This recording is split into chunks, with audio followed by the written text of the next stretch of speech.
Hey everybody, Dr. Dan here. Welcome back. This is week 3, so we're studying chapter 2 this week, and chapter 2 is on Mesopotamia, Egypt, and the Israelites. So these are very ancient civilizations.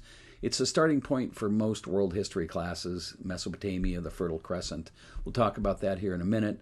Sort of the other areas we'll be looking at as we go forward in subsequent chapters. We'll look at ancient India and China, so we'll get around. But we're starting here in the Middle East, and we're starting with Mesopotamia.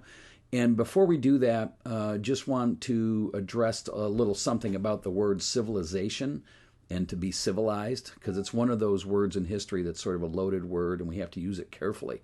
So I'm going to use the word civilizations on and off, and I don't mean that one civilization is better than another one. And I bring it up because in American culture, in Western culture, often we use that word in a derogatory sense. We'll say to somebody, hey, get civilized. And, that was really common when the Europeans first came to North America regarding the indigenous people here, the Native Americans. They thought that the Native Americans weren't civilized because they didn't own property, for example. They didn't have the same concepts of farming and law as examples. But it didn't mean they weren't civilized. It just meant that they were different than the English people. So be careful with that word, civilized. It's not a judgmental term, and it's one of those terms in history that can be kind of a gotcha word, if you know what I mean. So there's that. The other thing I want to talk about is this nutty, crazy assignment you have for this week. So imagine that you need to invent or build a cell phone or a device, and you're going to build it so you can get onto social media. You're going to invent social media maybe at the same time. But think about the things you need to design and build a device. I'm going to say a cell phone in this case, like the actual materials and that stuff. I know you don't know how they work, or maybe you do, but you know kind of what they're made of. So think about that, and then also think about the very simple elements of things that you need in social media. And I don't want to give too much of it away, but you need to be able to communicate with social media. That's the whole point. So there's certain fundamental things you need to be able to have a device and to be able to use that device to send messages back and forth or to read about other people. As you read through this chapter, there are at least 3 elements or 3 things that you would need to develop a device and to create some sort of social media interaction. And I want you to identify what those things are as you go through the chapter. So I know it sounds kind of weird, and don't make it something like, well, you need wheat, because if you have wheat, you can feed a person, and if you can feed a person, they can invent a phone, and if they can invent I don't want it like 3 or 4 things away. I want like a direct connection. So if you read something about glass, for example, in these chapters, I don't think you will, but if you read something about glass and you're like, well, I think cell phones have glass, then that would be a thing. It's kind of like twice removed or directly related. So I know it's a different kind of assignment.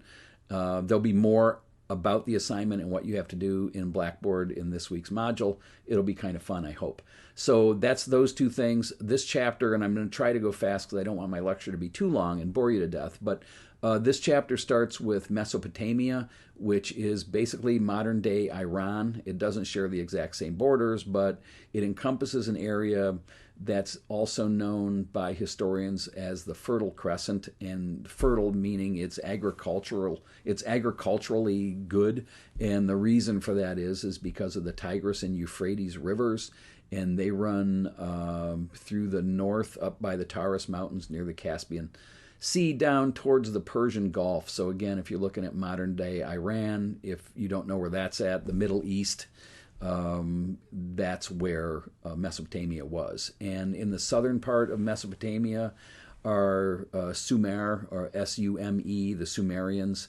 And so oftentimes in a class like this, which is a basic survey class of world history, I'll use Sumerians and Mesopotamians interchangeably sometimes. I probably shouldn't, but I do. But just understand when you're reading, if you're reading about Sumerians, they're in the southern area of Mesopotamia. And the Sumerians, the advances that came out of the Sumerians, like math, the first one of the first decimal systems, the system that dictates that there's 360 degrees in a circle based on 60s. So, a lot of the stuff came out of Mesopotamia. So important innovations there as far as intellect goes and as far as invention goes. And as you read through, you'll read about the city-states in Mesopotamia. So it wasn't really like this, unified kingdom by any stretch of the imagination. There were major city-states, which are, big cities, if you will.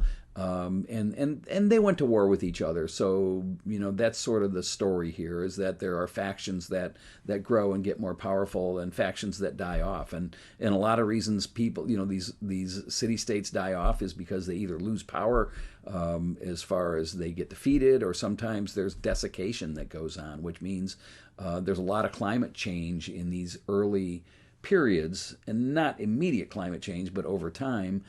So desiccation refers to when these areas near deserts with rivers start to dry out, and they're so semi-arid they're no longer can support agriculture. So you see a lot of that happening in Mesopotamia and also in Egypt. That things change, the environment changes, so the communities, the settlements, the civilizations change. So Mesopotamia, city-states, writing. There's a great picture on page 28 of a Sumerian king list. It's sort of an ancient database, if you will. It's a rock with a listing of all the kings' names. So they kept track of stuff, and it shows that they had an organized, I'm going to call it government, I guess, an organized leadership structure there with a list of kings and their reigns. And obviously, kings and leaders were important. They were polytheistic, which means they believed in multiple gods as opposed to monotheism.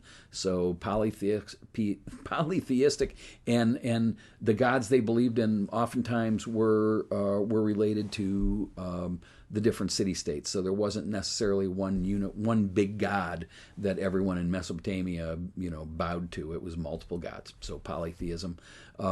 They built these things called ziggurats, which are like temples, and each city-state had one. They were not pyramids by any means, but temples and structures that were built as either places for worship or places to go where gods lived or where authorities could go. So ziggurats are evidence of some sophisticated architecture and building. And there's also evidence of labor specialization, which, there is in all of these early civilizations. Someone has to do the farming, someone has to do the trading, someone has to do, and so labor specialization, which we have today, obviously. I mean, you might be a nurse, or you're going to be a nurse, and I'm a teacher, so on and so forth. Labor specialization is oftentimes sort of a marker that there's some sophistication within a community. So certainly Mesopotamia had that. They produced alloys. They made bronze. I mean, that's not easy. You have to take like tin and copper and melt them together to come up with bronze. So I mean, who figured that out? So there's a lot of evidence that they were very sophisticated. They had a written language in Mesopotamia, cuneiform. You may have heard of it before. You'll read about it in the book. But cuneiform is a written language. There's a good picture of it on page 29. And, they kept records with it, like trade records, taxation records, that sort of thing. So they had a written language. And there were certain empires in Mesopotamia. You don't really need to, I guess, remember all of them for this class.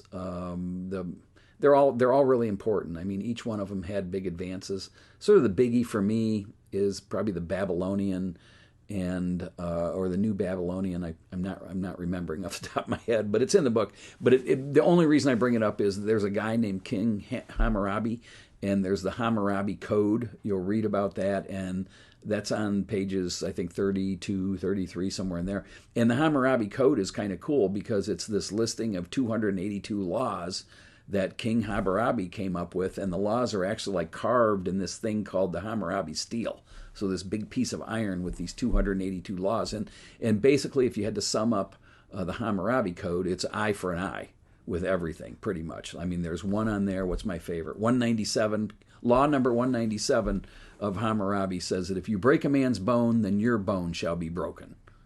Okay, so again, eye for an eye stuff, but it's important because you start to see some sort of social structure in this group of laws. Now, I don't think maybe the laws weren't very fair, of course, but they were laws nevertheless, and you were expected, if you were a citizen, to obey these. So it starts to show some sophistication as far as the stratification of society and some rules in which a given society lived, if you will.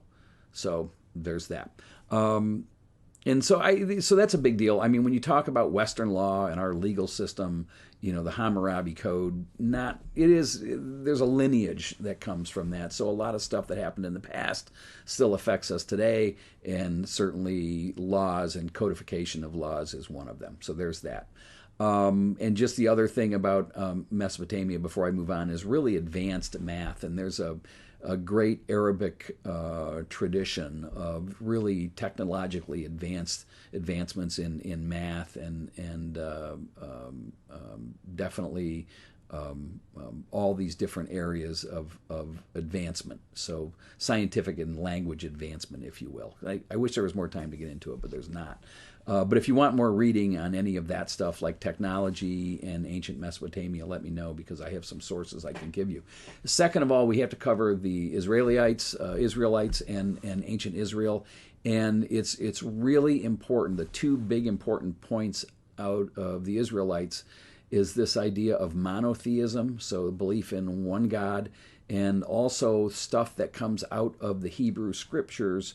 And you'll read about Abraham and you'll read about King David, but the thing that comes out of the Hebrew scriptures is this idea that everyone was bound to obey the law. And it's not so much the idea that you should obey the law that's striking there, but what is more important is that everyone, regardless of status, should obey the law. And that's an important point that came out of the Hebrew scriptures. Like, no one is above the law. When you hear about presidential privilege and all that stuff, those are ideas where some guy like a president or a king is above the law. But this idea that comes out of the scriptures is that no one is above the law. And so we're gonna see that again as we move forward with our studies in Europe a little bit later about laws and how everyone's equal. This sort of idea of equitability, if you will, starts in some degree in the Middle East.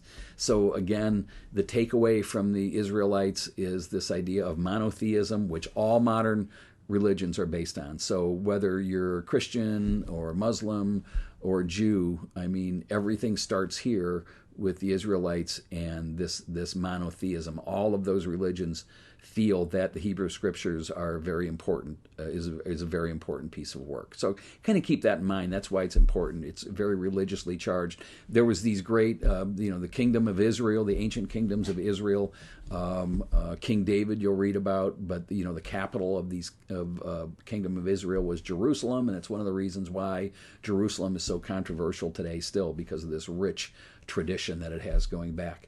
I'm going too long in the video. I apologize. The last thing I'm going to talk about, the last thing you'll read about in this chapter, is ancient Egypt. And Egypt is probably, and again, I'm using a loaded term, but from the standpoint of language and technology, is probably one of the most sophisticated of the early civilizations. Egypt was big into mummification. The one thing you probably know about Egypt is the pyramids, right? The Pyramid of Giza is the one that everyone has seen pictures of or been to. And the pyramids were these tombs for leaders to be buried in. And the reason they were so grand is because Egyptians believed in the afterlife. And so mummification was invented there, this idea that you're going to mummify the body, you're going to bury the body with all these riches, so when you come out on the other end in the afterlife, you have all your stuff. Okay, so that's sort of the idea there. There's a great picture of Giza, the big pyramid, on page 48. I haven't seen it, but I have friends that have gone there and seen it. I mean, you can eat, and there's fast food places around it. I mean, it's crazy. But anyway, check that out. It, again, indicates this sophisticated division of labor, because someone had to design and engineer this pyramid. Someone had to, figure it out, build the stones, engineer the whole thing. So again, sophistication for sure as far as the pyramids concerned. Egyptians had pharaohs as their leaders, and pharaohs were seen to be kind of like half us human, but also divine at the same time. Very powerful leaders with lots of money. You've maybe seen King Tut. There's a King Tut sculpture picture in the text that you can look at, and you can tell by the ornation and the gold and stuff that these people had like riches. They had a lot of stuff. And so keep that in mind. Again, like Mesopotamia, Egyptians did a lot of stuff. So one of the big things that affects us every day still is the Egyptian calendar. That's the 12-month calendar with 365 days, the one we still use. That calendar has been around since ancient times. And actually, I don't remember the year, but we'll read about later when Rome finally adopts the Egyptian calendar and makes it the calendar of all of the West as far as that's concerned. So it's an important development. Also, more advancements in math and more inventions. The lever and the ramp was invented in the Egyptian culture. I think the wheel was actually invented by Mesopotamians, but a lot of important stuff that came out of this time. You can read about it. There's like 3 Egyptian dynasties. And it's not important that you remember all of them, but just be aware that they were there. The big biggie out of Egypt that we should remember is that women had a relative equality to men.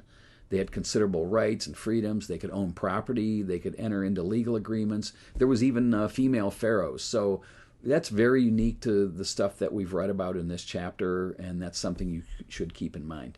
As far as Egypt goes, they were polytheistic, multiple gods, just like the Mesopotamians. The Nile River is what fed Egypt. It's in the desert. It's in northern Africa. So, southern Egypt into Kush and Nubia, down the Nile would be into modern day Sudan. So, getting into the Sahara Desert. But that strip of land along the Nile River is important, and that's where all the agricultural settlements were. And when you read about the Nile, you're going to read about these things called cataracts, and they're not like this kind of cataract like I have in my eyes, but cataracts in the Nile refer to these shallows or these sections of rapids. And there's like 5 major ones. So when you do the reading, especially when you read about Nubia and the kingdoms of Kerma and the kingdom of Kush, you'll read about, it extended to the 4th cataract or the 5th cataract or something like that. That's where they're talking about how far down south, how far south in the river, the Nile River it goes. So a lot of cool stuff there. Just lastly, as far as talking about the Nile River, Egypt, and contrasting that to Mesopotamia and the Tigris and Euphrates rivers, interesting point. And again, I'm sorry I'm going so long in this video, but the religion of Egypt was the way they sort of manifested their gods, if you will, or conceptualized their gods, was that gods were caring and they were friendly. And so Egyptians thought nature worked in harmony with people and that gods were caring and friendly. And the reason for that is that the Nile River, even though it flooded, it was very predictable. So the nature around Egypt, the river that they counted on, the Nile River, was not a destructive river. It had a very predictable flood cycle, and the Egyptians could deal with that. As opposed to Mesopotamia, the Tigris and Euphrates rivers could flood terribly, and very destructive flooding. They could wipe out like all of these farm settlements, and subsequently Mesopotamians saw gods as angry and evil and saw nature as something that was, could be an evil thing. And so they conceptualized their religion in a more negative way, and many scholars think it's because of the destruction that the rivers caused. So it's just sort of interesting, but I think there's a lot to that. It's like, why do we come up with these ideas? Well, sometimes it's based on what we're exposed to. So a lot about that. So anyway, just to summarize these 3 early civilizations, that they're defined by some common elements, and so food surpluses is a common element of early civilizations. High population densities, social stratification, labor specialization, regular trade, and writing. These are some of the sort of the big categories that these 2 areas or 3 areas have in common. And keep in mind, look for developments or look for things that you would need out of this chapter if you were going to invent and build a cell phone and come up with some sort of social media system. What stuff would you need? Check it out. I'll see you next week. Have a great day. Sorry this one was so long. Be safe. Bye-bye.